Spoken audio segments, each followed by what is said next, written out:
Bonjour à toutes et à tous, bienvenue pour ce dernier webinaire de l'année organisé par la CCI du Grand Est. L'objet de la réunion aujourd'hui, c'est l'AGTB et le lien qu'on peut faire entre data et performance énergétique. Et pour vous présenter ce sujet, Monsieur Thibaut Sardouet de la société Genersys fera l'intervention. Donc je le remercie chaleureusement. Donc, la présentation va se dérouler de la façon suivante. Donc, l'introduction et le propos introductif que je suis en train de vous faire. Voilà. Ensuite, Thibaut va vous faire la présentation technique sur ce qu'est la GTB et l'intérêt que vous avez d'en mettre une en place dans le cadre de votre activité. N'hésitez pas à poser vos questions. On a prévu une session de questions-réponses. Donc, vous avez un onglet questions.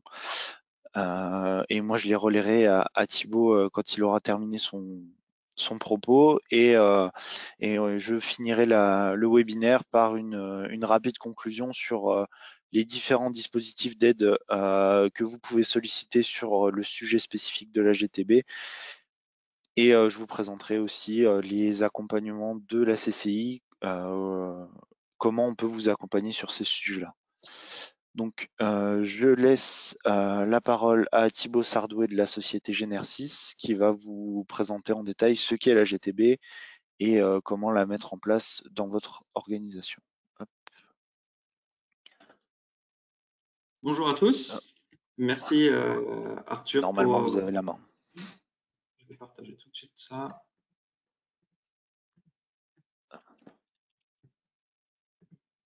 Super.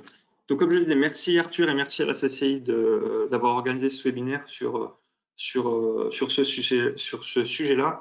Peut-être que pour certains d'entre vous, la GTB, ça paraît un peu obscur. J'espère qu'à la fin de la présentation, vous pourrez constater que c'est un levier de performance à la fois pour votre bâtiment, aussi pour vos usagers, et un levier qui vous permet également de répondre à certaines contraintes réglementaires. Alors, le sujet large du webinaire, c'est la data au service de la performance énergétique. En fait, une GTB, c'est souvent un instrument qui est à cheval entre la technique et l'informatique. Ça utilise beaucoup de données, donc la data. Et l'un des enjeux principaux, vous le verrez par la suite, c'est justement comment améliorer la performance énergétique grâce à ces datas qui sont collectées et qui sont par la suite utilisées. Pour les minutes à venir, voilà ce que je vous propose, afin qu'on parte tous sur des bases de compréhension identiques. Quelques définitions sur la GTB, comment ça marche, à quoi ça sert, comment on peut l'optimiser pour ceux qui en possèdent déjà une. On basculera ensuite sur l'aspect réglementaire. Il y a deux décrets importants qui sont sortis ces derniers mois, le décret tertiaire et le décret BACS. Le premier, vous avez certainement dû en entendre parler, donc je m'y attarderai pas trop, mais j'ai quelques rappels sur les objectifs, les enjeux, etc. Et le décret BACS qui, lui, est plus inconnu, mais BACS, ça veut dire GTB en anglais pour Building Automation Control System. Donc vous verrez qu'il y a un fort lien du coup par le nom et par les enjeux. On parlera très rapidement de solutions de financement, mais Arthur y reviendra par la suite. Et puis après, on essaiera de prendre un peu de hauteur parce qu'une GTB, c'est un peu réducteur de dire que ça sert qu'à la performance énergétique. C'est pas le cas. Donc, qu'est-ce qu'on peut faire avec une GTB d'autre qu'améliorer la performance énergétique d'un bâtiment? C'est ce qu'on verra en point numéro 3. On parlera également d'un cas concret, celui de la société Burkert, qui est installée en Alsace. Donc vous verrez que pendant des années, la société Burkert a décidé d'investir sur ces installations de GTB de manière à pouvoir adresser des sujets qui sont très larges, et c'est ce que je vous proposerai de vous expliquer tout à l'heure. Voilà, donc on commence tout de suite par la partie définition afin de poser les bases. Donc GTB, c'est un acronyme, ça vous l'aurez remarqué, et ça veut dire gestion technique du bâtiment. En fait, c'est simplement un système qui permet de piloter différents éléments techniques à l'intérieur d'un bâtiment, que ce soit de la lumière, du chauffage, de la climatisation, de la ventilation, en un seul et unique point d'accès. Alors, en vrai, unique, pas forcément, on peut le démultiplier parce que vous pouvez avoir plusieurs personnes qui nécessitent un accès. Mais en tout cas, l'accès se fait de manière centrale et permet d'adresser l'ensemble des utilités qui sont reliées au système. C'est vraiment un outil de contrôle commande, c'est-à-dire qu'on a un moyen direct d'actionner les choses en les arrêtant, en les allumant, en définissant un certain nombre de scénarios, on y reviendra après, de manière à automatiser certaines fonctions. On parle plus généralement de supervision, c'est aussi un des termes qu'on utilise pour une GTB parce que dans supervision, il y a cette notion d'avoir une vision sur un panel assez large de technicité à l'intérieur d'un bâtiment que vous pouvez soit piloter ou soit juste avoir un visu dessus. Ça, c'est la brique suivie. Alors, il ne faut pas se raconter d'histoire, une GTB, c'est pas un EMS. Il y a des outils spécifiques, donc les EMS comme Energy Management System, qui sont là vraiment pour suivre les données. Mais avec un EMS, vous n'avez aucune possibilité d'agir, ça ne fait pas de contrôle commande. Ça va vous présenter différents types de données que vous aurez choisis, des températures, des consommations. Ça pourra aussi vous permettre de comparer les températures aux consommations en traçant par exemple sur un axe XY, alors ça c'est pour les plus mathématiques d'entre vous, de manière à comparer les consommations en fonction de la température extérieure et d'essayer de trouver une corrélation. En général, dans le monde du bâtiment, il y a une corrélation assez forte justement entre consommation et température extérieure. Si par hasard vous ne l'avez pas, ça peut être un bon indice parce que ça pourra vous mettre sur la piste d'autres consommations qui sont bien plus importantes que celles de chauffage et qui sont pas liées à la température extérieure. Donc ça, c'est un EMS, ça fait pas de contrôle commande, mais c'est un outil de suivi de consommation, mais il faut quelqu'un derrière pour pouvoir l'utiliser et l'exploiter. Il y a des petites briques d'EMS dans le GTB, selon les marques, selon les développements qui ont été faits, mais ça reste assez léger, c'est vraiment pour du suivi basique, on va dire. La vraie force, c'est plutôt ce suivi et ces données qui sont collectées, comment on s'en sert pour automatiser un fonctionnement. Par exemple, quand on descend surtout en dessous un certain seuil de température, on va mettre en place une nouvelle loi d'eau, c'est-à-dire venir chauffer l'eau à l'intérieur de vos circuits de manière plus forte ou plus faible en fonction de la température extérieure, et ça surtout de manière automatique. Idem pour l'éclairage des bâtiments, souvent, surtout en ville ou sur les grandes avenues, on voit qu'il y a des bâtiments qui sont encore éclairés. Alors, pour certains, c'est pour faire joli. Pour d'autres, c'est simplement des oublis. Automatiser l'extinction des lumières à partir d'une certaine heure, ça permet également aussi de ne pas avoir action humaine, mais d'être sûr que votre bâtiment il est éteint aux heures qui vous conviennent.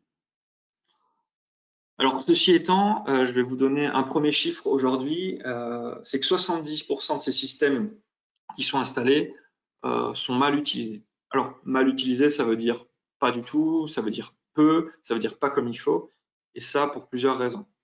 Mais avant toute chose, je voulais juste vous préciser que ce chiffre-là, c'est pas Thibaut Sadoué qui l'invente. Il a été pris dans un rapport qu'a effectué l'ADEME en 2015.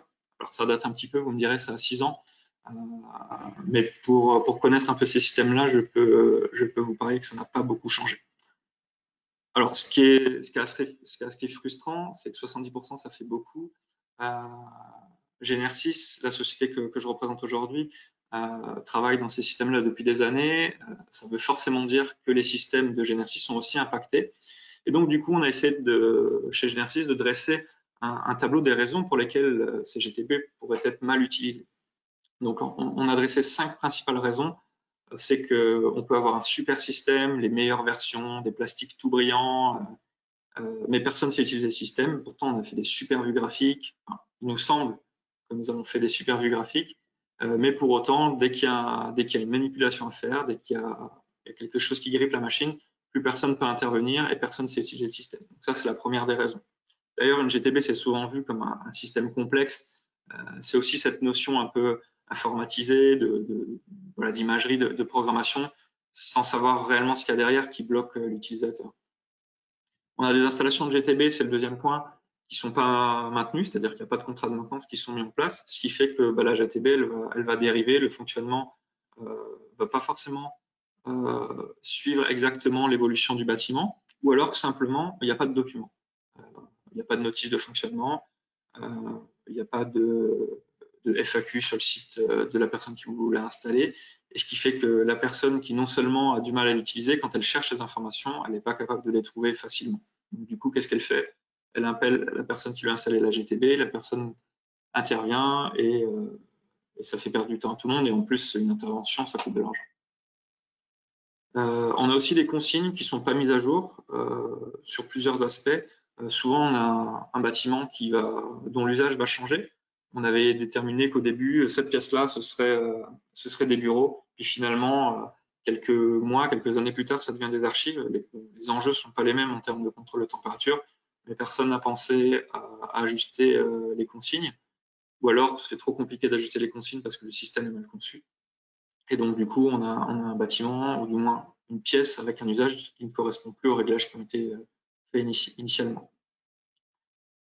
On a aussi des installations qui ne possèdent aucun accès distant, c'est-à-dire que on a un super système. Par contre, pour pouvoir l'utiliser, il faut aller à l'endroit où il y a un ordinateur qui a été installé. Alors souvent, c'est dans un placard technique, c'est dans une chaufferie, dans une sous-station, dans un local dont personne n'a la clé. Et donc, du coup, c'est compliqué pour les usagers de pouvoir l'utiliser. En général, dans ces situations-là, seule la société de maintenance a la main, ce qui peut être dommageable parce que on risque de manquer de réactivité en étant usager du bâtiment. Et puis enfin, dernier point, c'est qu'on a une GTB qui est relativement limitée à des fonctions basiques de chauffage, donc refroidissement, ventilation, chauffage. Et pour tout ce qui est autre usage, éclairage, contrôle d'accès, réservation de salle ou que sais-je, on a d'autres applications, ce qui fait que les personnes qui utilisent les systèmes, elles ont bien souvent une application par thématique avec un login bien précis, un mot de passe bien précis, et ça devient compliqué à utiliser parce que à chaque fois qu'on veut réserver une salle, qu'on veut éteindre la lumière, qu'on veut corriger la consigne de température, il faut se remémorer les logins et les mots de passe parce qu'on ne l'utilise pas tous les jours. Il faut changer les fenêtres, il faut savoir quel est le logiciel qu'il faut utiliser. Bref, ça peut devenir compliqué pour les personnes dont c'est pas le métier ou du moins dont c'est pas la fonction de s'occuper de ça tous les jours. Donc ça, c'est un peu, voilà, on va dire les 5 grandes thématiques que nous, on a identifiées sur le fait que les GTB sont mal utilisés. Je sais qu'il y a un chat à votre disposition, donc n'hésitez pas à nous donner vos retours d'expérience. Vous n'êtes peut-être pas d'accord avec ça, vous êtes peut-être d'autres situations, de manière à ce qu'on puisse en débattre à la fin et pourquoi pas trouver des solutions à tous ces problèmes. Alors, les promesses de la GTB, quelles sont-elles? Un système de GTB, souvent, on dit que c'est pour faire des économies d'énergie. Et c'est vrai, c'est pas mentir que de dire que l'installation, c'est surtout l'automatisation des process en fait qui permet les réductions de consommation d'énergie. Et c'est une réalité. Il peut y avoir plusieurs dizaines de pourcents d'économies d'énergie qui sont engendrées. Mais il y a d'autres bénéfices à l'installation de la GTB. Bien sûr, si on dit réduction de consommation d'énergie, on dit aussi réduction de l'empreinte carbone, puisqu'on va émettre moins de CO2 en consommant. Je vous invite à faire attention aux chiffres qui sont dans la diapo. Je les ai laissés volontairement pour qu'on puisse en discuter, pourquoi pas par la suite. C'est vrai qu'il y a 10-15 ans, on disait souvent qu'1 degré en moins en ambiance, c'était 7% d'économie d'énergie en moyenne. C'est un chiffre que vous avez certainement dû tous entendre au moins une fois. En réalité, en 2021, c'est plus tout à fait exact. Ça, c'était vrai quand la part chauffage de bâtiment était importante. Aujourd'hui, dans un bâtiment performant, au-delà même RT 2012, si on part sur des bâtiments certifiés Passive House ou autres, avec une enveloppe thermique très importante et des besoins de chauffage très réduits, finalement, ce qui fait la consommation d'un bâtiment, ça ne va pas forcément avec le chauffage, ça peut être, dans le cas du résidentiel, de l'eau chaude sanitaire, dans le cas d'une activité de bureau, toute la partie électrique. Et donc, du coup, voilà, je vous invite à prendre des pincettes sur ce pourcentage-là. Ce n'est pas forcément vrai. Mais voilà, ça donne un ordre d'idée. C'est souvent quelque chose qu'on a entendu. Donc, retenez peut-être plus l'ordre de grandeur que le pourcentage exact. Et enfin, une GTB, c'est aussi, et je vous le disais, un levier de performance.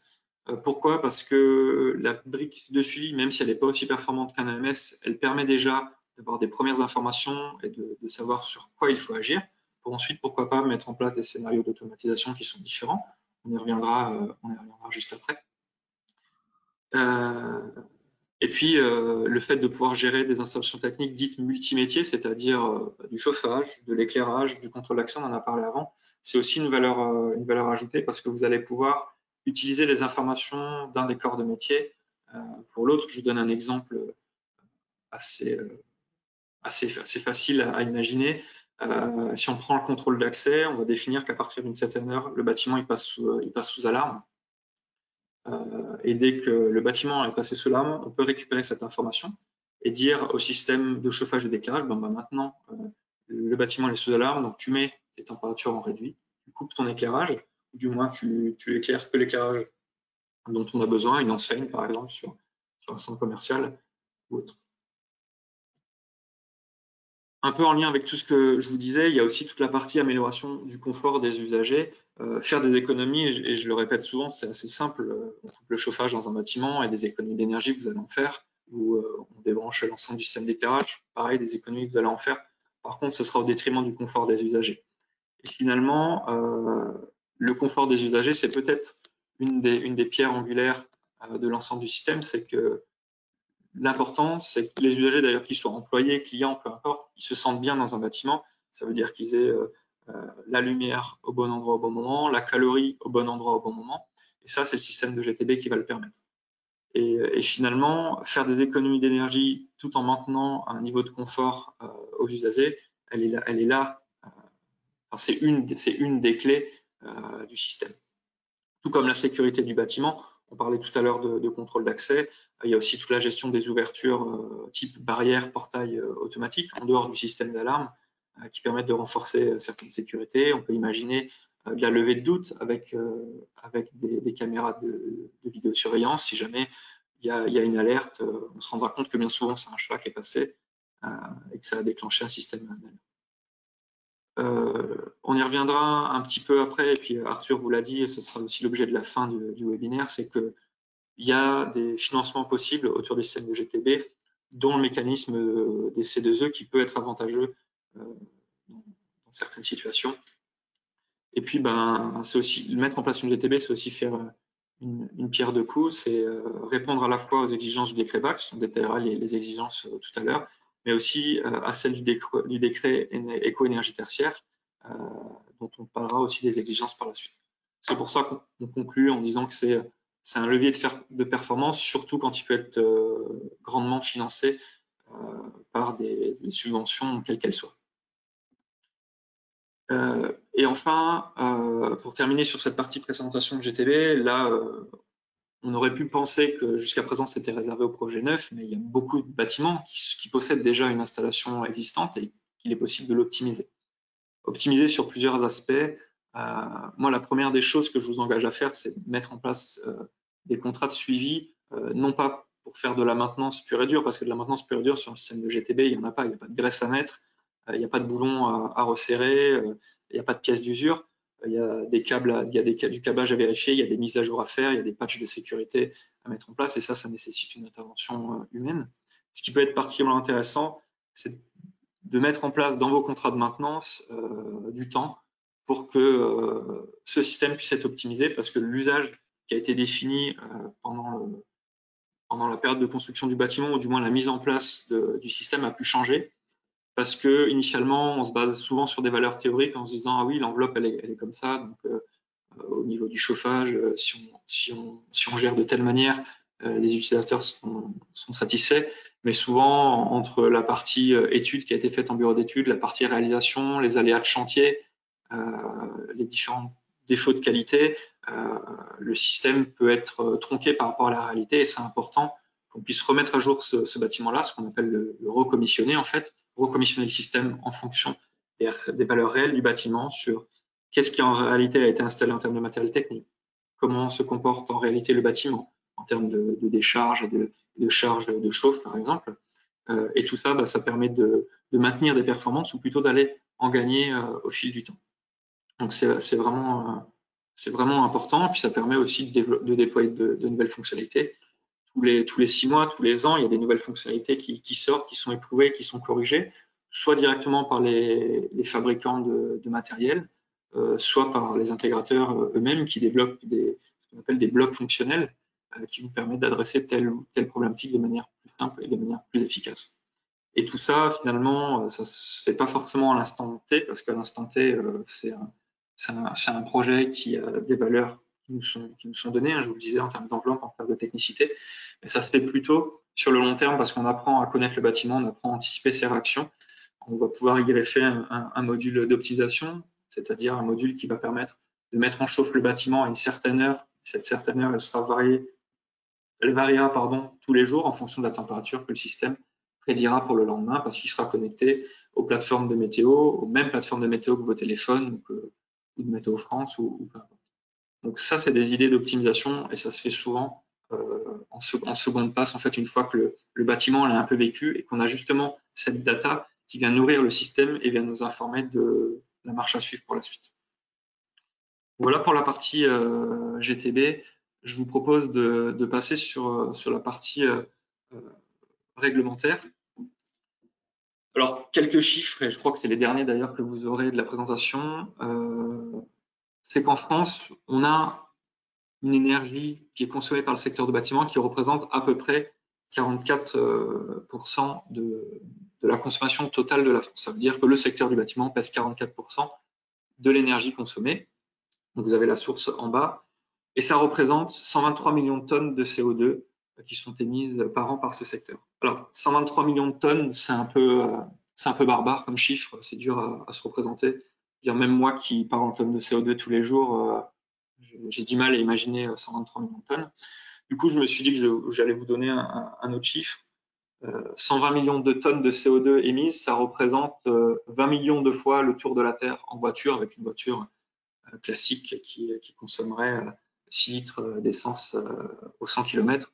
Alors 20 millions, ça reste toujours un chiffre très très grand. Par contre, le tour de la Terre, c'est peut-être plus facilement représentatif que des tonnes de CO2. Donc gardez en tête que c'est à peu près 20 millions de fois le tour de la Terre en voiture, qui correspondent aux émissions de CO2 du secteur du bâtiment. Et je vous le disais, et c'est ce qu'on va aborder tout de suite, c'est qu'il y a des nouvelles réglementations qui rentrent en vigueur, dont décret tertiaire, dont décret BACS, et qu'il va falloir répondre à ces réglementations sous peine d'avoir des pénalités qui seraient infligées par l'État.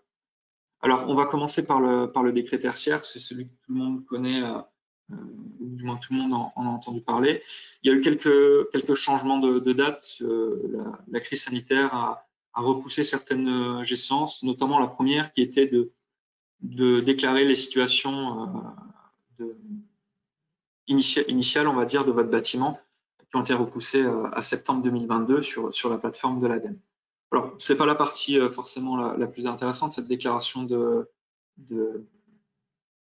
consommation. Ce qui est intéressant, c'est les objectifs, les exigences qu'il va falloir mettre en place. Et la première, elle tombe en 2030, où par rapport à la situation de référence imaginée en 2022, il va falloir faire 40% de baisse de consommation d'énergie. Puis après, on a une échéance tous les 10 ans. En 2040, ce sera 50%. Et en 2050, ce sera 60% de baisse des consommations, toujours à partir de cette situation de référence, qui auront été déclarées en 2022. Alors, c'est ambitieux, on va pas se mentir, ça fait des années qu'on dit qu'il faut faire des choses. Je me souviens, il y a quelques années, du facteur 4, par exemple, ça semblait déjà inatteignable. D'ailleurs, on l'a pas tout à fait atteint. Donc, il va falloir que tout le monde y mette du sien pour répondre à ces exigences. Et il y a tout un tas d'actions qui sont facilement répétables d'un bâtiment sur l'autre et qui permettent déjà d'avoir des économies d'énergie. La GTB, par exemple, ça peut en faire partie. Alors, pourquoi je dis ça peut? Parce que pour que ce soit entièrement efficace, il faudrait arriver à baisser ce ratio de 70%, enfin ce chiffre plutôt de 70% des GTB qui sont mal utilisés. Parce que si on met un système et que si on installe des systèmes et que 70% de ces systèmes ne répondent pas à la promesse qui avait été faite, ça veut dire que finalement, on n'aura pas réussi à atteindre une partie des objectifs qui nous sont demandés dans le cadre du décret tertiaire. Puis après, vous avez le décret BACS, celui qui est un petit peu plus inconnu. Donc, je vous le disais, BACS, c'est aussi un acronyme, ça veut dire Building Automation and Control Systems. C'est l'acronyme de GTB en anglais. Et donc, l'objectif de ce décret, il est finalement d'équiper avant le 1er janvier 2025. Donc, j'insiste, c'est pas à partir du 1er janvier 2025, mais c'est avant le 1er janvier 2025, d'un système de GTB tous les bâtiments tertiaires non résidentiels, qu'ils soient neufs ou existants. on verra sur la diapo après, il y a quelques critères d'éligibilité tout de même. Ce n'est pas tous les bâtiments, mais vous verrez que ça va en concerner déjà pas mal. Que finalement, de répondre au décret BACS, la seule solution, c'est d'installer une GTB et que ça permet d'atteindre une partie des objectifs qui sont décrits dans le cadre du décret tertiaire. Vous le voyez tout à l'heure sur une des diapositives, on disait qu'en moyenne, c'était 20% d'économie d'énergie. En fait, ça varie. On a déjà fait des installations qui font économiser que 10% parce que la situation n'était peut-être pas si dramatique que ça quand le système a été mis en place, ou parfois vous avez des équipes qui sont très investies et qui tous les soirs font le tour des bureaux, du système de chauffage, des chaudières qui corrigent différents réglages et différentes horloges. Et puis on peut dépasser allègrement les 30%, atteindre 40-45% d'économie quand la situation le permet. J'ai en tête un projet assez récent où la chaudière tournait 24 heures sur 24 et produisait de l'eau à 90 degrés. Bien évidemment, quand on a mis un système en place, qu'on a fait une corrélation entre la loi d'eau et la température extérieure, qu'on a mis un bloc d'optimiseur, je peux vous garantir que les pourcentages d'économie sont bien supérieurs à 30%. Et quand on a des consos de gaz qui sont de 100, 200, 300 000 euros, ça fait vite des économies annuelles et ça fait un système surtout qui est hors subvention, qui est amorti dès la première année. En tout cas, ce qui est important de savoir, c'est de souligner plus que de savoir d'ailleurs, c'est qu'il n'y a pas de comptage qui est imposé dans le décret BACS, parce que le décret BACS n'a pas une obligation de résultat. On ne s'engage pas sur une économie d'énergie, on s'engage à mettre en place un système qui permet le pilotage des installations techniques. Alors, quels sont les bâtiments qui sont éligibles? Si on parle de la partie 9, c'est tous les bâtiments dont le permis de construire a été déposé 1 an après la publication du décret. Le décret étant publié depuis 2020, ça veut dire qu'à partir de 2021, tous les bâtiments neufs sont soumis à l'obligation d'installer un système de gestion technique du bâtiment. Donc ça, c'est pour le parc neuf. Il y a aussi un parc existant. Là, c'est un petit peu différent. On va imposer un système dès lors que la puissance installée de production d'énergie est supérieure à 290 kW. Quand je dis puissance, c'est puissance cumulée entre le chaud et le froid, par exemple. Si vous avez 250 kW de puissance de chaud et 100 kW de puissance de froid, si mes calculs sont bons, ça doit faire quelque chose comme 350 kW. Donc, du coup, la puissance cumulée est supérieure à 290 kW et vous êtes éligible. Il y a des exceptions, ou du moins des cas d'exclusion. C'est qu'une impossibilité technique ou économique d'installer ce système-là. Typiquement, la personne qui est soumise au décret n'a pas les finances pour l'installer, ou techniquement, c'est pas possible parce que les matériaux en place, ils sont pas pilotables. Alors, tout est pilotable en tout ou rien, à vrai dire, mais piloter en tout ou rien, ça peut dégrader certains appareils. Et donc, du coup, on fait face à une impossibilité technique de réaliser les choses. La deuxième solution, c'est qu'on puisse produire une note de calcul qui informe l'État que le temps de retour du système est supérieur à 6 ans. C'est-à-dire que pour une entreprise, ce ne serait pas intéressant, que ce soit une entreprise tertiaire, industrielle, peu importe, que le système ne serait pas intéressant à mettre en place. Et donc, du coup, le bâtiment en question serait exempté de GTB. Donc, ça, c'est pour la partie BACS. Si vous avez des questions, moi, je ne vois pas encore les questions, je les verrai à la fin, mais on pourra revenir dessus si vous en avez. Retenez juste que c'est tous les bâtiments neufs à partir de juillet 2021 et c'est tous les bâtiments existants à partir du moment où la puissance installée est supérieure à 290 kW. Et ça fait pas mal de bâtiments. Alors, ces décrets tertiaires et ces décrets BACS, c'est l'occasion de faire plusieurs opportunités. Souvent, les réglementations, elles sont vues comme une contrainte et à juste titre parce que ça peut engendrer des investissements conséquents, parce que la communication autour de la réglementation, elle est quasiment nulle. En fait, c'est les acteurs du monde privé qui en font la promotion parce que soit ils ont un service à vendre en rapport avec cette réglementation, soit ils essaient de réfléchir à comment transformer ces réglementations en opportunité pour leurs clients, alors que d'un point de vue étatique, la réglementation tombe et puis c'est comme ça et pas autrement. Et les explications sont parfois un peu dures, un peu obscures. Les textes ne sont pas facilement compréhensibles. Hein, c'est toujours écrit d'une manière alambiquée où tout le monde peut y aller de sa compréhension. Donc, je sais que c'est compliqué. Mais ce qu'il faut être sûr, c'est que chaque réglementation, quelle qu'elle soit, elle peut faire l'objet d'une réelle opportunité sur plusieurs aspects. Et le cas du décret tertiaire du décret BAC, c'en est une, c'est que la chance qu'on a aujourd'hui, c'est que ces actions-là de mise en place de GTB, elles sont financées par plusieurs fonds. On en parlera après, mais notamment les C2E hein, qui peuvent financer de manière assez importante les choses. Et donc, du coup, le reste à charge, il peut être facilement amortissable.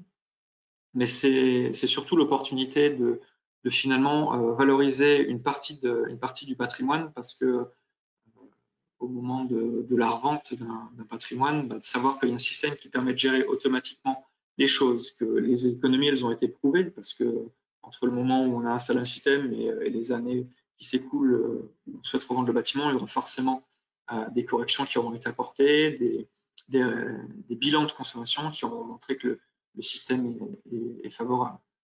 La réduction des charges énergétiques, c'est très important pour tous ceux qui veulent louer des bâtiments. Je pense à ceux qui détiennent des patrimoines en location de bureau, par exemple. Les charges, c'est quelque chose que toutes les entreprises regardent. Et ce sera un élément de déclenchement fort de signature du bail, de savoir que les consommations de chauffage, elles sont réduites. Ça permet pourquoi pas de superviser une partie des consommations énergétiques. Ça peut être intéressant du coup pour tous ceux qui sont dans une démarche de certification ISO 50001 par exemple, où il y a besoin de reporting, il y a besoin de faire des revues de direction, il y a besoin de mettre en place un système de suivi, de corrélation, de détecter ces usages significatifs de l'énergie. Et donc, c'est un outil qui le permet. Améliorer le confort des occupants du bâtiment, c'est important, que ce soit une boutique, un centre commercial où il y a une clientèle, où il faut que ce soit confortable pour elle. S'il fait trop chaud, s'il fait trop froid, c'est pas agréable. Idem pour un bâtiment de bureau ou un bâtiment de logement, il faut que les occupants ils se sentent bien dans le bâtiment.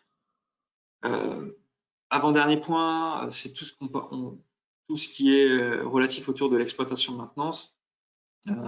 C'est vrai que ça peut être très facile de recevoir une alerte quand on est mainteneur et de dire ah c'est bon, les filtres de la centrale de traitement d'air de la zone bureau de ce bâtiment-là ils sont encrassés, il faut aller les changer. Donc ça permet d'avoir une alerte, ça permet aussi vous d'avoir une alerte et de faire intervenir votre contrat de maintenance, de dire écoutez ça fait déjà une semaine qu'il y a l'alerte, il faudrait peut-être intervenir maintenant. Ça permet aussi d'avoir des pannes plus graves, hein, panne de chauffage, arrêt de la chaudière, coupure électrique, de manière à pouvoir faire intervenir des services techniques très rapidement. On résume ça finalement avec ce qu'on appelle une dynamique de la performance. Et dans performance, il faut pas comprendre seulement performance énergétique, c'est vraiment une performance globale, à la fois énergétique, à la fois environnementale, à la fois sociale pour les usagers du bâtiment et pour les relations qu'il y a avec toute la partie mainteneurs, contrat de maintenance, qui peuvent voir ça aussi d'un bon œil, d'avoir un outil qui peut leur faciliter la tâche, à condition notamment qu'ils le prennent en main. Et on parlait tout à l'heure de contrat de service, c'est un des éléments importants d'un contrat de service, c'est bien cette prise en main des outils, que ce soit en interne ou en externe, parce que en interne, vous pouvez avoir du turnover, donc c'est bien que les personnes soient formées régulièrement par votre prestataire. À la fois, votre mainteneur peut changer ou chez le mainteneur, il peut y avoir du turnover. Donc, c'est bien qu'il y ait une passe tous les ans ou du moins régulièrement pour que les personnes qui soient en charge de ces fonctionnalités-là, qui sont amenées à contrôler l'ensemble de votre bâtiment, finalement, aient un regard aiguisé et une utilisation optimale des outils qui leur sont mis à disposition. Alors, la partie financement à présent, une GTB, c'est éligible à différentes subventions en fonction du secteur auquel vous appartenez. Typiquement, si vous êtes un industriel, c'est un projet qui est éligible au plan de relance et Et dans le plan de relance, un système, en fonction de votre catégorie d'industrie, votre nombre de salariés, votre chiffre d'affaires, etc., c'est entre 30 et 50% de financement de l'opération. Je ne m'étends pas plus dans les détails, Arthur le fera certainement après. Il y a les C2E, il y a différentes fiches de C2E aussi en fonction du domaine. Moi, ce que je vous conseille de faire, c'est vraiment de vous faire accompagner sur le montage de ces dossiers-là.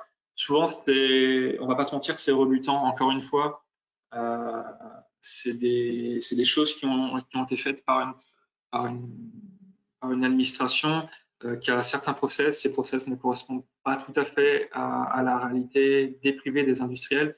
Et je sais que ça peut, pour en avoir discuté avec beaucoup d'entre vous, ça peut rebuter, ça peut faire peur.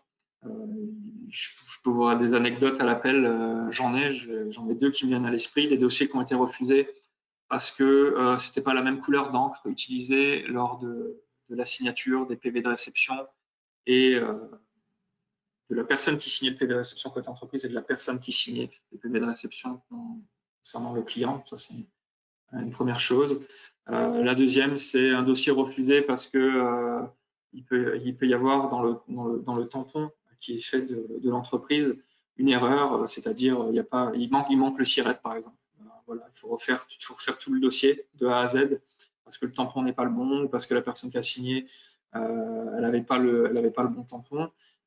Voilà, c'est des choses qui en fait ne devraient rien changer, mais c'est très pour ceux qui sont sur le terrain tous les jours et qui utilisent leur bâtiment, qui veulent bien faire, c'est des petites choses, mais mis bout à bout, c'est des choses qui sont usantes et à la fin, on se désintéresse de tous ces dossiers de subvention. Donc, moi, le conseil que je peux vous apporter là-dessus, c'est ne perdez pas de temps avec ça, mais faites-vous accompagner, sélectionnez des entreprises qui vont porter ces subventions pour vous ou faire appel à la CCI où il y a des personnes qui sont là exprès pour suivre et pour expliquer ces dossiers-là de manière à mettre toutes les chances de votre côté pour avoir la subvention et avoir finalement un reste à charge le plus faible possible et qui sera rentabilisé par les économies d'énergie que vous ferez.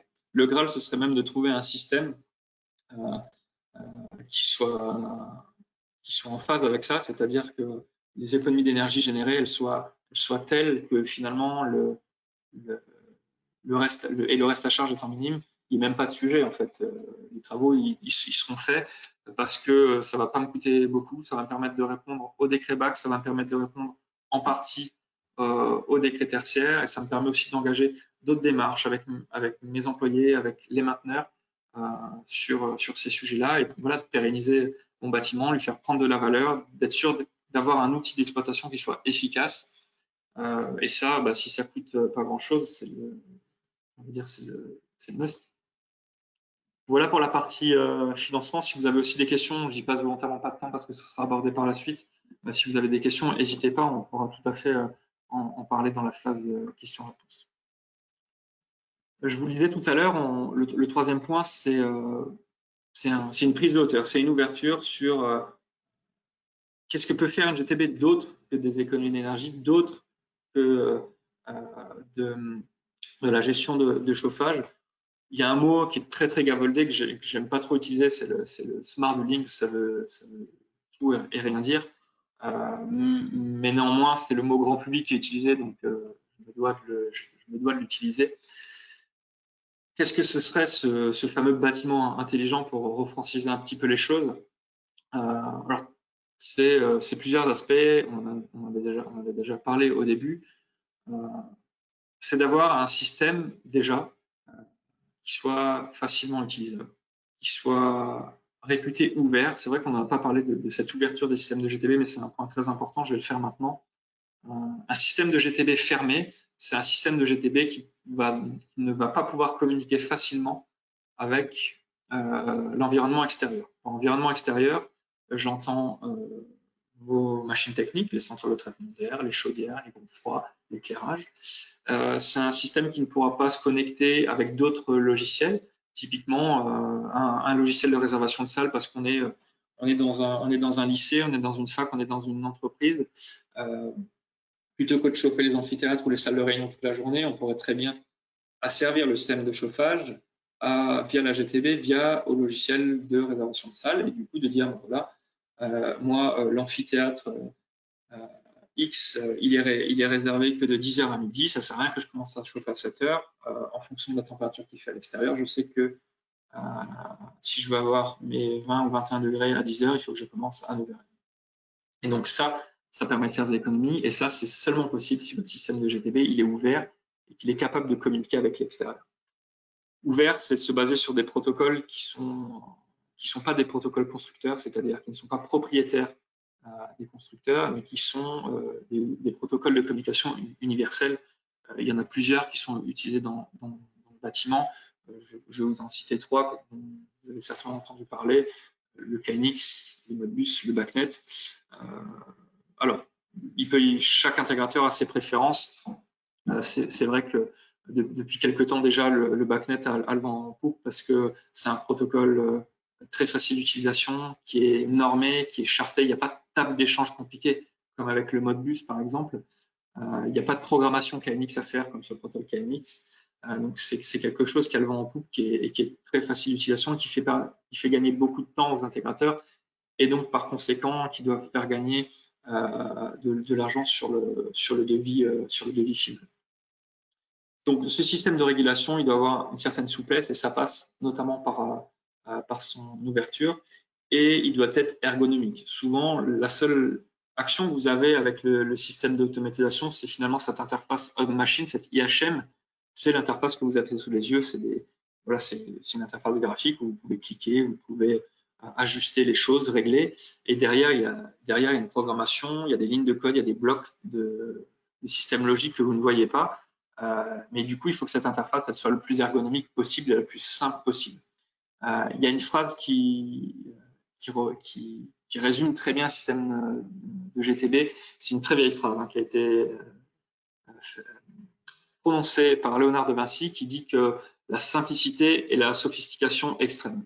C'est un adage vraiment très fort dans le monde de la GTB, parce que s'il y a un système simple, le système il est utilisé, il portera ses fruits. Mais pour avoir un système simple, il y a souvent des heures et des heures de programmation derrière pour pouvoir afficher les choses le plus clairement possible. Donc ça, c'est l'un des premiers points. La partie confort du smart building, je ne vais pas revenir dessus, on en a déjà parlé. La seule chose que je rajouterais là-dedans, c'est attention à l'automatisation. Un bâtiment intelligent, ce n'est pas forcément un bâtiment qui est automatisé à outrance. Je vous citerai qu'un seul exemple, c'est celui des stores automatisés. C'est un calvaire pour les utilisateurs des pièces quand les stores ils descendent et remontent tout seuls toute la journée, toutes les 5 minutes, parce qu'il y a un nuage qui passe, parce qu'il y a un rayon de soleil qui arrive sur la façade, parce que la course du soleil a bougé, et c'est vraiment problématique. Et donc du coup, un bâtiment intelligent, c'est aussi la capacité au bâtiment à s'adapter à l'usager.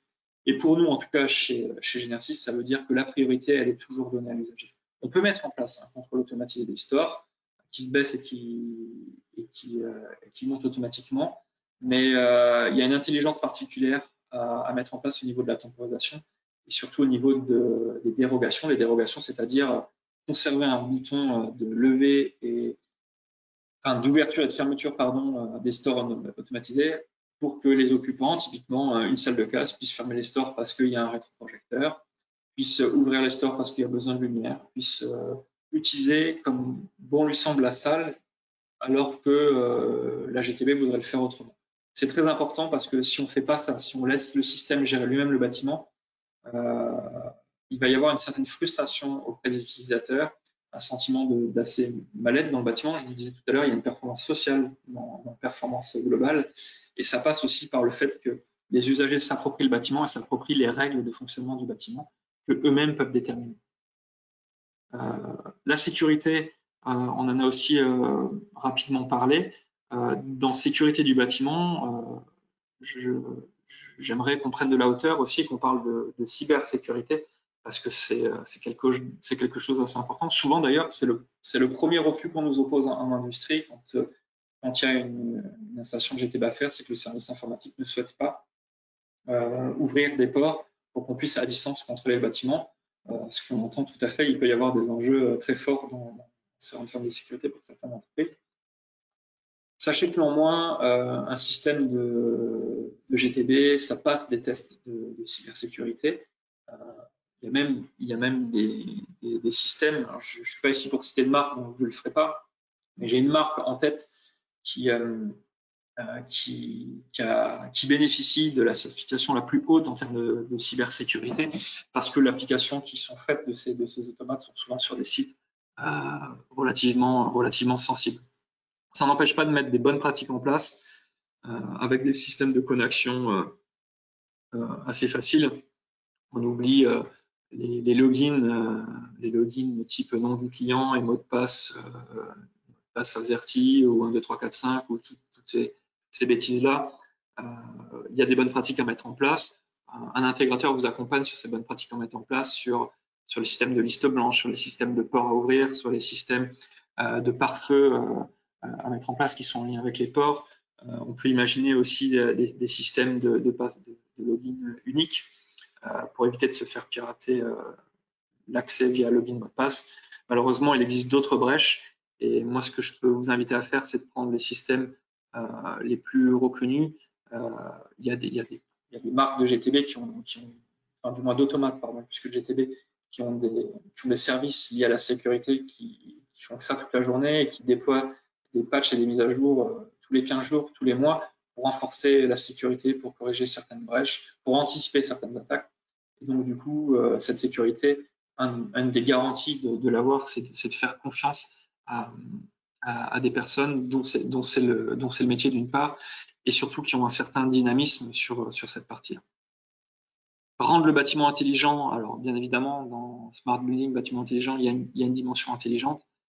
C'est pas forcément antinomique avec ce que j'ai dit avant sur la partie laisser la main à l'utilisateur, mais c'est sur intelligence de fonctionnement et intelligence matérielle. Aujourd'hui, on n'est plus obligé de démonter des faux plafonds, de faire des saignées dans le mur, tirer des câbles, mettre des sondes de hygrométrie, des sondes de température. Il y a des systèmes d'objets connectés qui permettent en 5 minutes de renseigner une information supplémentaire dans une GTB et en 1 heure de paramétrer l'ensemble pour avoir des nouvelles règles de régulation. Et ça, c'est de l'intelligence, c'est de l'intelligence finalement dans le mix produit. Une GTB, ça se fait pas sur un catalogue. Vous pouvez pas prendre un catalogue et dire je prends l'automate, la passerelle d'éclairage, les sons de température chez la même personne, parce que chaque constructeur a ses spécificités, chaque constructeur a ses points forts sur le développement de ses automates, sur le développement de ses capteurs, sur l'intelligence embarquée dans certains modules déportés, sur la gestion fine que peuvent faire leurs passerelles de l'éclairage. Et le mix produit, si vous voulez une GTB performante, le mix produit il est essentiel parce qu'il va falloir aller chercher chez chaque constructeur le meilleur d'eux-mêmes en fonction des problématiques que vous avez adressées. Peu importe que le constructeur soit jaune, bleu, vert, orange, ça n'a aucune importance. Ce qui est important, c'est la solution finale et la solution finale qui répond aux besoins. Il n'y a pas de solution toute faite, il n'y a pas de solution catalogue, c'est que du sur-mesure parce que même si les problématiques se ressemblent, les bâtiments sont différents, les usages peuvent être différents parce qu'on n'a pas tous les mêmes attentes.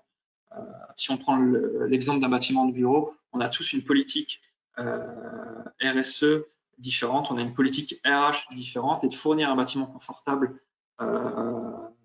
aux salariés, c'est aussi l'occasion de fidéliser ceux qui sont là. Et pour ça, il faut adapter les réglages, les programmations, les mises en place de GTB aux problématiques et aux désirs des sociétés. Le smart building, c'est aussi comment faire gagner du temps aux usagers, aux personnes plutôt qui s'en occupent, que ce soit les mainteneurs externes ou les services techniques internes, par des gains de temps. Comment on fait pour minimiser les réglages? Comment on fait pour induire des utilisations simples? Je vous donne un exemple. Il y a quelques mois, quelques années, on a intervenu sur plusieurs sites et grandes enseignes de centres commerciaux. Et dans un centre commercial, il y a beaucoup d'appareils différents. Il y a différents groupes froids, il y a des rooftops pour la ventilation, il y a de la production d'énergie, il y a des armoires de réfrigération, enfin, il y a tout un tas de choses. Et quand il faut paramétrer un jour de fermeture exceptionnel, parce que c'est férié, parce qu'il y a un événement particulier, parce que pendant la crise sanitaire, par exemple, il y a des commerces qui ont fermé, il fallait parfois, pour certains d'entre eux, passer 10 minutes sur chaque appareil pour aller dire, demain et pour tout le reste de la semaine, tu ne démarres pas. tu es en veille, le bâtiment sera inutilisé, ça ne sert à rien de continuer de chauffer démesurément. Alors quand on a 2, 3 appareils, ça va. Quand il y en a sur les centres commerciaux, comme j'ai en tête 50 voire 60 appareils différents, c'est ingérable. Et donc du coup le système, quand il est simple et bien conçu, il permet en 3 clics, 4, de venir passer l'ensemble des documents, des appareils en veille, de manière à respecter le planning qui est fait du bâtiment, à savoir demain et pour le reste de la semaine, tu ne démarreras pas. Et ça, c'est un gain de temps qui ne se traduit pas en économie financière, mais qui se traduit en temps passé sur d'autres sujets qui sont peut-être plus essentiels pour un service de maintenance que le réglage de toutes les installations. Donc ça permet d'approcher les choses de manière plus sereine et d'être beaucoup plus efficace et de passer du temps sur les éléments centraux ou les éléments qui nécessitent plus de temps. Et enfin, l'automatisation, on en a déjà parlé, hein, c'est créer les scénarios en fonction de l'usage que vous avez, vous, du bâtiment. Le Graal dans tout ça, ce serait de venir y greffer une toute petite couche d'intelligence artificielle. On n'y est pas prêt encore, hein. Tous les constructeurs qui vous promettent de l'intelligence artificielle aujourd'hui, c'est surtout des éléments de façade. Les systèmes ne sont pas prêts, quels qu'ils soient. Par contre, il y a beaucoup de personnes qui y travaillent, il y a des constructeurs qui sont bien plus en avance que d'autres. Ça arrivera un jour. L'idée de l'intelligence artificielle, c'est pas de remplacer l'humain. Comme je vous le disais, selon nous, en tout cas, dans le smart building, la dimension humaine, elle est importante. Et être intelligent, avant tout, c'est allier la partie automatique et la partie non automatique, la partie gérée par les humains. L'IA, elle permettrait d'optimiser en temps réel juste certains réglages. Aujourd'hui, les scénarios dans une GTB, ils sont souvent faits avec des blocs logiques, c'est-à-dire des seuils multiples, des dépassements, réduction de seuil qui enclenchent une ou plusieurs actions qui eux-mêmes ont des seuils, etc. Donc, c'est des choses qui sont prévues et programmées à l'avance. Mais on n'a pas la possibilité de faire 300 scénarios différents. Déjà, d'une, ça n'aurait pas de sens parce que ce serait inutilisable. Et de deux, le temps à passer en développement serait beaucoup trop lent. Du coup, cette intelligence artificielle, elle pourrait être là pour anticiper certains changements. On parlait de température tout à l'heure en se connectant sur des bases de données météo. L'intelligence artificielle, elle serait là pour, en fonction de ces données-là, agir sur le bâtiment, avoir un regard différent parce qu'elle serait capable d'analyser en temps réel l'ensemble des consommations qui ont été faites ces dernières années, hein, ces fameuses data dont on parlait au début de la présentation, qui aujourd'hui sont analysées de manière informatisée, mais avec une grande part d'humain. On pourrait nourrir les algorithmes d'IA de manière à en tirer tout un tas de réglages différents. Et la force, ce serait que cette IA, justement, elle soit capable d'agir directement sur les consignes de production de chaleur, par exemple, sans pour autant que l'humain ne puisse pas avoir la main dessus. Donc, pour moi, il y a vraiment un juste milieu à trouver entre IA et humain. On n'est pas prêt encore, mais ça se fera un jour. Il faut commencer par petites doses et surtout commencer par des choses qui sont facilement visibles pour être sûr que ça fonctionne et que ce soit fait comme il faut. Voilà, la liste n'est pas exhaustive. En tout cas, à retenir dans le smart building, ce qui est vraiment important, c'est l'ouverture des systèmes pour connecter le plus possible, capitaliser sur la data et l'utiliser différemment. C'est la partie sécurité, c'est la partie intelligence de fonctionnement humaine et intelligence de la solution, c'est-à-dire comment elle a été conçue, avec quel matériel elle a été conçue, ce fameux mix technologique. Et puis l'intelligence dans la gestion du temps des usagers. Il y a des points, je l'ai dit, qui ne sont pas essentiels. Autant aller le plus vite possible sur ces points essentiels, mais en les traitant comme il faut. Et passer le temps et la matière grise sur les leviers à valeur ajoutée. Voilà pour la partie Smart Building. Je vous propose maintenant qu'on aborde pour finir un cas concret, celui de la société Burkert. Alors Burkert, c'est un industriel allemand, mais dont le siège France est installé en Alsace, à Trimbach-Oval exactement, et qui nous fait l'honneur de nous suivre depuis plus de 10 ans maintenant. Donc avec cette entreprise-là, ce client-là, on est passé par beaucoup de phases. On a commencé par des choses qui sont vraiment très, très basique, très très simple. Et puis au fur et à mesure des mois, des années, on a fait évoluer le système, on a changé de génération d'automates, on a marié des produits différents en fonction des besoins. On a même utilisé des protocoles différents parce que dans le monde de l'industrie, les systèmes qu'on pilote, ils n'ont pas forcément le même protocole de communication que les systèmes du bâtiment. Donc il a fallu s'adapter. Il a fallu être malin parce que dans une industrie, les choses changent souvent. Les lignes de production, les réglages changent, on délocalise certaines choses dans une autre partie de l'usine, on crée des extensions, on démolit des choses, on ajoute du matériel de marques différentes. Enfin, c'est un formidable terrain de jeu et c'est très compliqué. Moi, c'est très facile de s'y perdre. On va plutôt tourner la phrase comme ça, c'est très facile de s'y perdre parce qu'il y a une technicité particulière, il y a un enjeu derrière pour l'industriel assez fort, que ce soit d'un point de vue ressources que d'un point de vue production, et donc il ne faut pas se louper. Quels étaient les objectifs? D'abord, chez Burkhardt, bien évidemment, c'était la partie consommation d'énergie pour diminuer les frais de structure et être j'imagine, le plus compétitif possible. C'était, et je vous en ai parlé juste avant, réduire la charge de l'équipe FM, donc Facility Management, c'est toute cette équipe technique qui va gérer le système, qui fait la maintenance, qui fait les réglages, et dont l'intégralité de la technique de l'usine repose sur leurs épaules. Et ça, le moyen de le faire, c'était d'automatiser certaines tâches de manière à leur libérer du temps pour établir des actions que seuls pouvaient faire et non pas la partie informatique. Et puis enfin, il y avait la partie améliorer le confort des usagers. C'est souvent compliqué dans un bâtiment où il y a plusieurs extensions parce que les extensions, elles ont été faites à des années différentes, avec des réglementations thermiques différentes, avec des modes constructifs différents. Et donc, du coup, chaque bâtiment, chaque extension possède sa propre inertie, possède son propre comportement. Et donc, il faut avoir un système de GTB qui soit assez souple pour prendre en compte cette contrainte-là.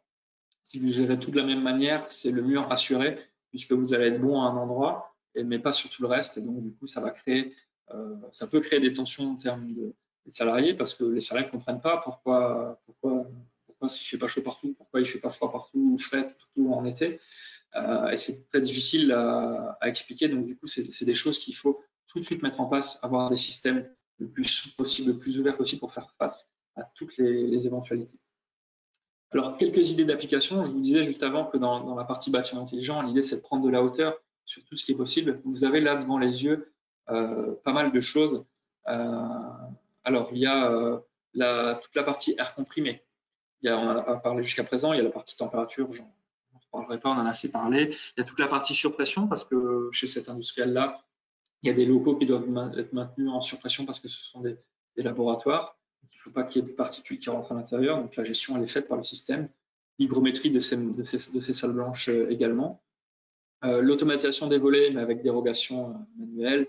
Tout ce qui est contrôle de qualité de l'air. Free cooling. Le free cooling, c'est utiliser les calories, l'absence de calories la nuit pour venir en été, pour venir refroidir le bâtiment, de manière à ce que le matin, on commence sur un bâtiment qui soit frais, qu'on n'ait pas besoin de démarrer le système de climatisation. La télésurveillance du site, la gestion du système d'alarme, etc. La liste n'est pas exhaustive, mais vous avez déjà un aperçu assez important de ce qu'il est possible de faire. On gère même la fontaine là-bas. Il y a une très belle fontaine au milieu de la terrasse du restaurant d'entreprise où on fait des jeux d'eau et de lumière dans la salle en fonction des différents événements et des différentes heures de la journée. Typiquement, la fontaine, elle est allumée de mémoire que pendant les heures de repas, donc un peu avant, un peu après, et le reste de la journée, elle est éteinte parce qu'il n'y a personne et du coup, ça ne sert à rien d'utiliser l'électricité, de faire tourner des pompes pour faire une fontaine, un jet d'eau sur la fontaine. Du coup, je vous le disais, chez Burkhardt, une des choses qui a été très marquante, c'est les différentes générations, parce que quand ça fait plus de 10 ans que vous êtes sous contrat avec une personne, il y a forcément de l'obsolescence de certains matériels. Il y a une crise majeure qu'on a traversée, nous intégrateurs, c'est l'abandon du Java, ou du moins la mise au rebut du Java par les navigateurs, parce que il y a 7-8 ans, même un peu moins. L'ensemble des interfaces graphiques est géré avec le Java. Et donc le Java, c'est un plugin graphique qui est embarqué dans vos ordinateurs. Et enfin, je le fais court, c'est pas tout à fait ça, mais ça sert à rien de rentrer dans le détail. Et donc, il y a quelques années, il y a des importantes failles de sécurité qui ont été découvertes sur le Java par Firefox, par Chrome, par Microsoft. Et donc, du coup, l'ensemble des applications dont les navigateurs ont arrêté d'utiliser et de mettre à jour Java, ce qui fait que pour les clients les plus anciens, on avait une impossibilité de se connecter à la supervision. Du coup, il a fallu trouver un autre successeur à Java, on va dire. Et donc, le choix s'est vite porté pour tout le monde d'ailleurs sur le HTML5. Le HTML5, c'est ce que vous avez aujourd'hui et qui permet de redimensionner automatiquement les écrans, du moins les interfaces aux tailles de vos écrans, que ce soit téléphone, tablette, ordinateur. Et donc, du coup, ce que je voulais vous dire par là, c'était que quand il se passe quelque chose comme ça, d'un coup, d'un mois sur l'autre, votre système il devient obsolète et il faut trouver des solutions.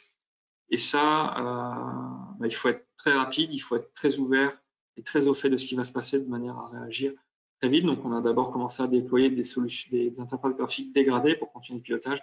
Puis, au fur et à mesure, on a tout transformé en HTML5 pour redonner une interface utilisable. Ça, c'est des obsolescences qui ne sont pas programmées, c'est des faits de société qui, du jour au lendemain, vous imposent de réagir. Ensuite, il y a des obsolescences matérielles. Voilà, le matériel qui a 10 ans, vous comprendrez assez facilement qu'il est moins efficace que la première année. Prenez votre ordinateur Dell d'il y a 10 ans, vous verrez avec celui d'aujourd'hui, vous n'avez pas du tout le même niveau de performance. C'est pareil en système de GTB.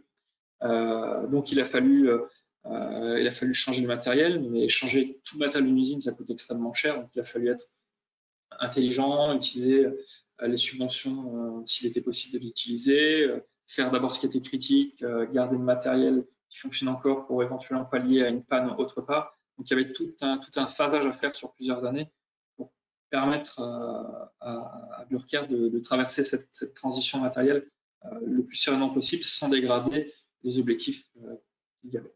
Alors, pour finir, quels sont les résultats chez Burkhardt? C'est qu'effectivement, il y a des consommations énergétiques qui sont maîtrisées, et ce, malgré la progression du chiffre d'affaires du site. Ça veut dire quoi? Ça veut dire que le site a investi pour produire plus ou d'autres produits, d'augmenter son chiffre. Donc, ce faisant, il a fallu consommer plus d'énergie.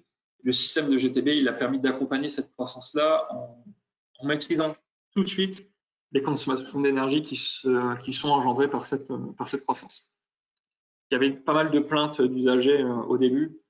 C'était essentiellement dû, vous l'aurez compris, à la différence de typologie constructive du bâtiment, les différentes extensions. J'ai chaud, j'ai froid, je comprends pas. J'ai mis 22, 23 sur ma télécommande au mur, mais j'ai toujours froid. Le système, il a permis de régler tout ça. Il y a eu une importante phase de formation également de l'ensemble des équipes de Julien Tal, qui est le Facility Manager du site, de manière à ce qu'il soit le plus autonome possible sur les sujets et de répondre à la quasi-totalité des demandes. Et surtout, et c'est vraiment un point de satisfaction, c'est qu'il n'y a pas eu d'arrêt de production grâce à l'anticipation de l'ensemble des pannes qu'ils peuvent avoir, parce qu'on a mis en place un système de contrôle. Il y a eu des pannes. Il y a eu des pannes plusieurs fois au début. Et ce qu'on a fait, c'est quand une pompe tombe en panne, par exemple, on a regardé son comportement juste avant. Quelle était sa consommation électrique? Est-ce qu'elle a évolué une semaine avant la panne? Comment se comportaient les appels de puissance, etc. Et en fait, on a mis des règles en place intelligentes qui permettent de dire, OK, quand j'atteins ce comportement-là avec les pompes, ça veut dire que je sais qu'elle va pas tarder à lâcher dans les semaines à venir. Je procède au remplacement tout de suite. Donc, je programme une équipe un week-end ou une nuit pour changer les choses et je repars directement avec un appareil neuf et j'ai pas de problème de panne en pleine production. Donc voilà, c'est un des exemples, sans là aussi pour le traitement d'air. J'en ai fini. Je terminerai avec les 2 dernières minutes sur qui je suis parce que j'ai pas eu l'occasion de me présenter et c'était pas le plus important. Pourquoi je vous ai raconté tout ça? Donc, je m'appelle Thibaut Sadeux, ça je vous l'ai dit au début, et je travaille pour une société qui s'appelle Genersys, et donc c'est le métier de conseiller techniquement ses clients sur la mise en place de GTB. C'est le métier d'aller installer des systèmes sur mesure qui répondent le plus possible à vos exigences. La particularité de Genersys, c'est 2 choses, et je m'arrêterai là. c'est le multimétier, c'est d'être capable d'adresser effectivement plusieurs aspects et pas que du chauffage, et c'est surtout d'utiliser un mix produit. Genersys n'est pas affilié à un constructeur, mais travaille avec plusieurs constructeurs du marché, c'est-à-dire que nous, on va acheter du matériel chez différents constructeurs, on va l'assembler de manière à pouvoir produire une réponse à une problématique client la plus adaptée possible en allant chercher le meilleur de chaque fournisseur. Voilà, je m'arrête là. J'ai fait le tour de ce que je voulais vous dire aujourd'hui. Je laisse la parole à Arthur, je rends l'écran et je me tiens à votre disposition pour répondre à vos éventuelles questions. Merci. Alors, merci beaucoup Thibaut. On a effectivement quelques questions qui nous sont remontées via le chat. N'hésitez pas à continuer à poser vos questions. Voilà, là, on a prévu un temps de session de questions-réponses avec Thibaut. Donc, la première qu'on a, c'est pour un site industriel, le seuil de 290 kW installé ne concerne-t-il que la partie tertiaire, à l'instar du fameux décret tertiaire, ou est-ce que ça concerne tout le site dans le cadre du décret BAX?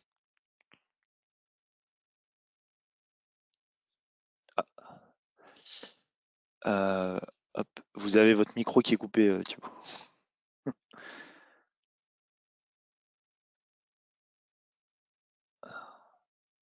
C'est vous avec, voilà, c'est bon, ça avait été coupé par l'organisateur. Désolé. Donc, je disais que, en fait, sur cette question-là, c'est la production d'énergie liée à la partie tertiaire qui est concernée. La problématique qu'on peut retrouver chez certains industriels, c'est que l'outil de production d'énergie, si on prend par exemple la chaudière, il peut être commun aux deux, c'est-à-dire à la fois pour le chauffage des locaux et à la fois pour son process. Et dans ce cas-là, c'est le système qu'on va piloter, c'est la chaudière globale, et donc du coup, on risque de dépasser les 290 kW. Donc, pour répondre à la question, si le système il est commun à la fois production tertiaire, alors on va se baser sur la puissance totale du matériel, donc on va le dépasser. Si par contre c'est une production séparée, seule la partie tertiaire est concernée. Ok. Une autre question, c'est la différence entre une GTB et une GTC. C'est vrai que je ne l'ai pas abordé, mais merci pour la question. Alors, il n'y a pas de vérité. Chacun a sa réponse. Donc, moi, je vais vous faire la mienne, mais elle vaut ce qu'elle vaut. Donc, une GTB, gestion technique du bâtiment, une GTC, gestion technique centralisée. Une GTB, souvent, c'est un système qui est dédié à un seul bâtiment. Une GTC, c'est un système qui va regrouper plusieurs bâtiments ou plusieurs systèmes. Je vous donne un exemple. On prend l'exemple d'une université, par exemple, elle a plusieurs bâtiments. Elle a une GTB sur le bâtiment A, une GTB sur le bâtiment B, jusqu'au bâtiment Z. Donc ça fait 26 systèmes différents, et elle peut avoir un système, une supervision globale qu'on va appeler GTC, parce que ça va centraliser l'ensemble des GTB locales, c'est-à-dire dans chaque bâtiment, en un seul et unique système qui va vous offrir une vue sur l'ensemble du patrimoine. Voilà la définition que nous on a chez Genersys. Encore une fois, c'est une des définitions.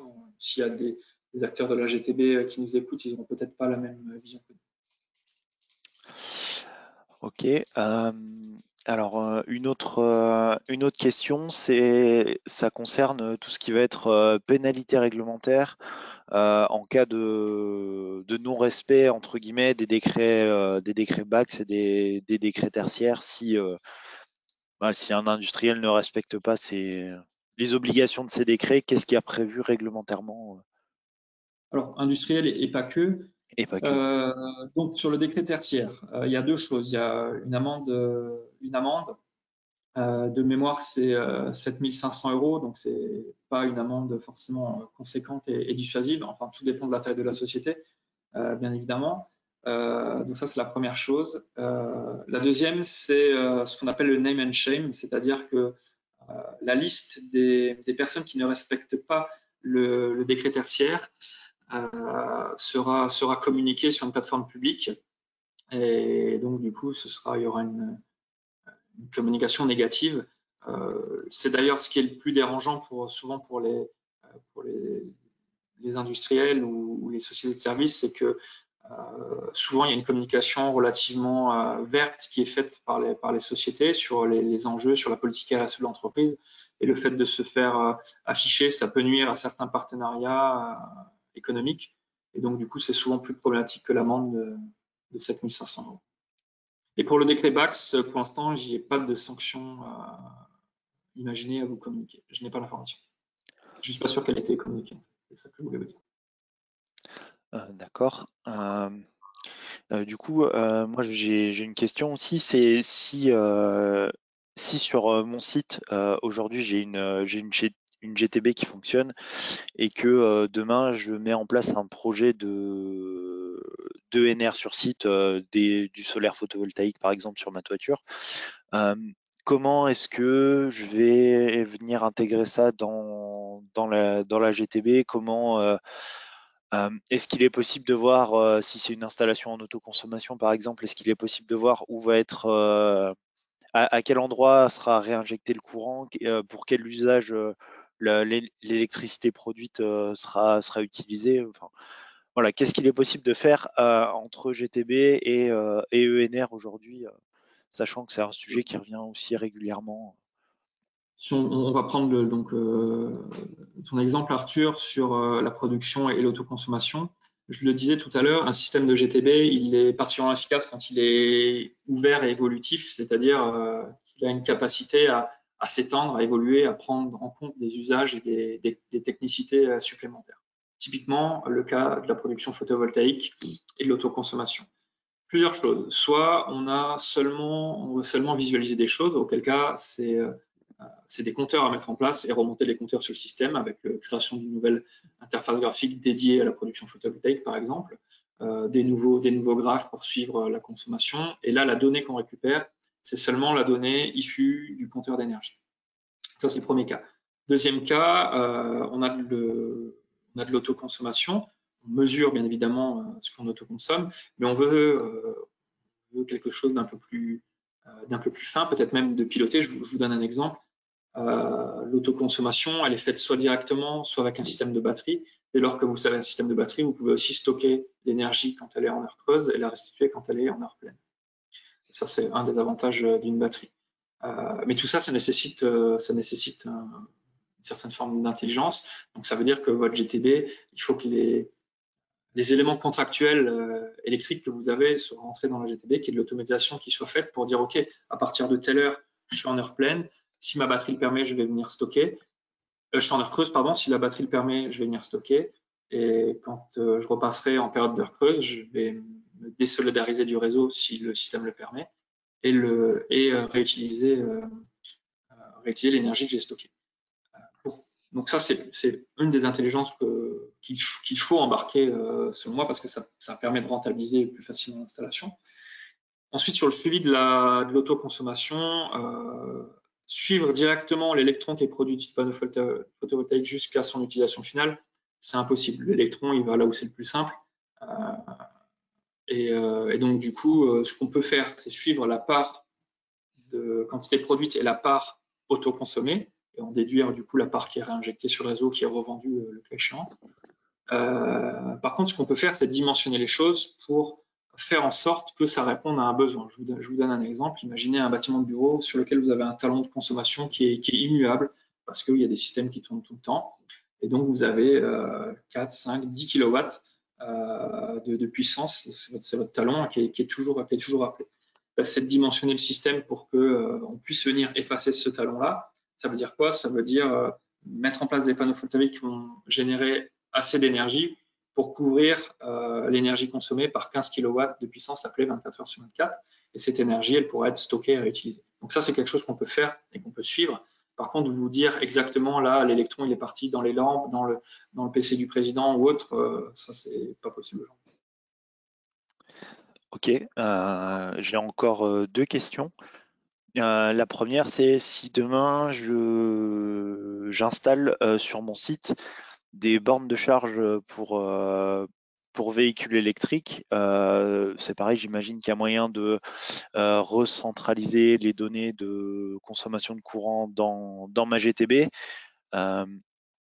La question, c'est si c'est mis à disposition de mes collaborateurs, comment, quelles données on peut récupérer via les bornes de charge électrique et qu'est-ce qui est Alors, possible de faire entre l'interaction entre les bornes et une GTB?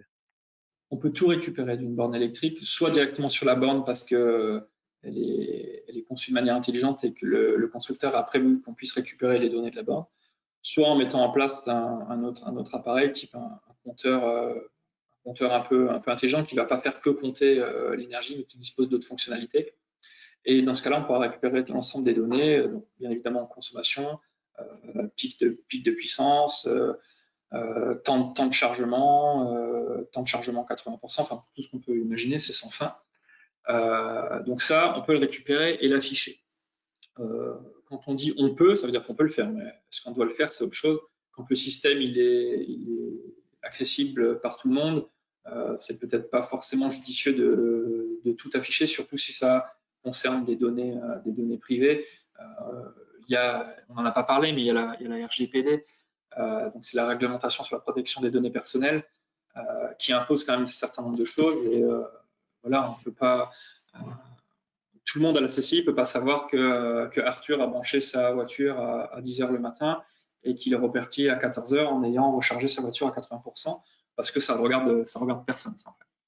Donc, du coup, dans les interfaces qui doivent être développées, il y a différents niveaux de lecture à mettre en place. Il y a le niveau de lecture pour tout le monde, on va dire, si tout le monde a accès à la GTB, ce qui encore une fois n'est peut-être pas souhaitable, parce que sinon ça veut dire que tout le monde a la main sur les températures et ça peut vite devenir la foire. Et puis il y a un niveau de lecture peut-être un peu plus technique où on a besoin de ces informations-là, non pas de savoir que Arthur a chargé sa voiture, mais de savoir que entre 10h et midi, c'est là que je consomme le plus d'énergie. Parce qu'ensuite, ce qui est particulièrement intéressant quand c'est connecté au système, c'est que la GTB elle va pouvoir allouer une certaine puissance à la charge. Si imaginez, vous avez 10 voitures qui se rechargent tous les jours en même temps, si vous les autorisez à charger à 100% de la puissance, vous pouvez avoir des déclenchements sur vos tableaux et ça peut perturber le fonctionnement d'un site. Donc, ce qui est particulièrement intéressant, c'est d'analyser ces données qui sont issues de la borne et qui transitent via la GTB pour savoir combien de temps de charge en moyenne j'ai par jour, combien de personnes.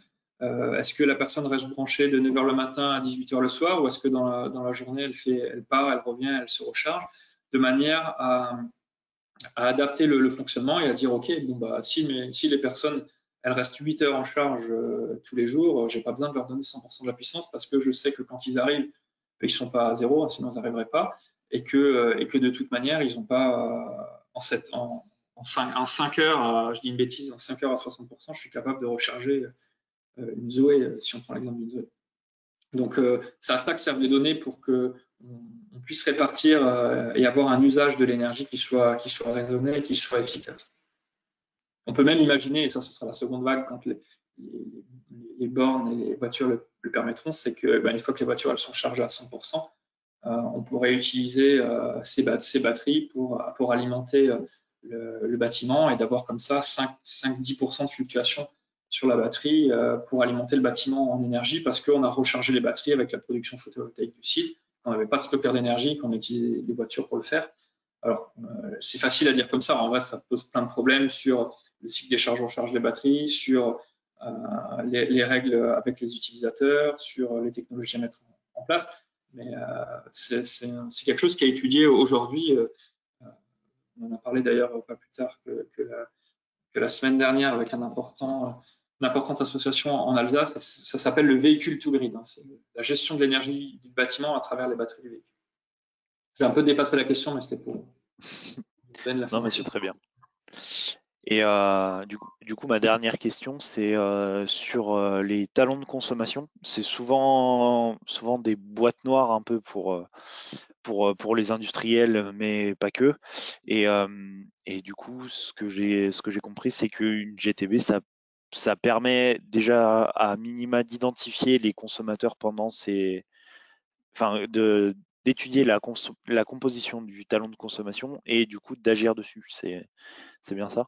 C'est ça, à condition que la GTB elle embarque un certain nombre de compteurs d'énergie de manière à aller identifier les choses. Mettre en place juste un compteur général et un automate, on saura que voilà, on consomme qu'on consomme de manière précise la quantité générale d'électricité du site. Donc, le mieux, c'est quand même de mettre des sous-compteurs pour pouvoir identifier ces talons-là et aller agir dessus.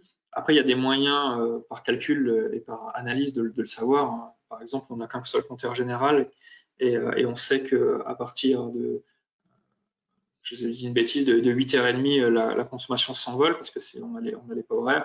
On sait que ça correspond au moment où les personnes arrivent dans des bureaux, dans des écoles et qu'elles mettent en route la partie informatique. Donc on peut faire des déductions comme ça sur l'éclairage, sur l'informatique essentiellement. Maintenant, si on veut aller plus loin et si on veut pouvoir quantifier les économies d'énergie, il faut absolument du sous-comptage. On n'est pas obligé de tout sous-compter, hein. Instinctivement, on peut savoir que dans un bâtiment de bureau, l'éclairage et la partie bureautique, ça a des consommations plus importantes. On peut savoir chez un industriel que s'il y a des appareils électriques type compresseur par exemple, ça va être une partie des consommations. Donc on peut déjà cibler quelques usages si on n'a pas la possibilité d'équiper de compteurs partout.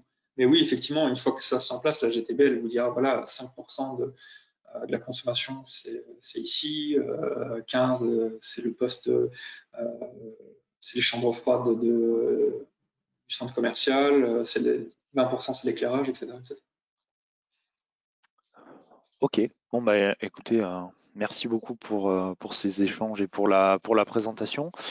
Je vais reprendre la main pour conclure rapidement sur les aides financières. Hop. Alors, est-ce que vous voyez bien mon écran? Alors, du coup, pour financer vos projets, il y a deux dispositifs qui existent. Le premier, c'est le dispositif de C2E qui est bien démocratisé maintenant et dont la plupart des gens ont entendu parler. Donc vous avez la possibilité de faire des simulations de subventions et de déposer des dossiers sur une plateforme qui s'appelle NRPro. Vous avez un lien sur la présentation qui vous sera transmise après le webinaire. Et voilà, il y a une fiche spécifique sur les systèmes de mesurage et d'indicateurs de performance énergétique qui est sorti récemment. Et le deuxième moyen de financement, c'est l'ASP, donc qui permet voilà, de financer à hauteur de 50, 40 ou 30% vos projets en fonction de la taille de votre entreprise. Voilà, je vous ai mis aussi le lien vers la plateforme pour faire vos dossiers et vos demandes. N'hésitez pas à faire appel à la CCI si vous avez un projet, que ce soit un projet en énergie ou économie circulaire. Vous avez toute une équipe à votre disposition à l'échelle Grand Est. Vous pouvez retrouver tous nos accompagnements et toutes nos prestations sur notre site internet. Et notamment si vous avez un projet de GTB et que vous voulez obtenir des subventions et que vous avez du mal à vous y retrouver dans tout le panel d'aide à votre disposition, voilà, n'hésitez pas à faire appel à nous. On est là pour ça et ça sera gratuit pour vous. Donc voilà, n'hésitez pas à faire appel à votre conseiller territorial de la CCI pour répondre à toutes vos questions. Voilà pour ce webinaire sur la GTB. Merci à tous de votre participation. Merci encore à Thibaut et à Marine de Genersys qui nous ont bien accompagnés et bien aidés pour cette matinée-là. Je vous souhaite à tous une excellente fin d'année, de passer de bonnes fêtes, voilà, de faire attention à vous avec la 5e vague de Covid, etc. Et je vous donne rendez-vous en 2022 pour les prochains événements organisés par la CCI. Bonne fin de journée, bonne fête de fin d'année à tous. Au revoir. Bonne journée à tous. Au revoir.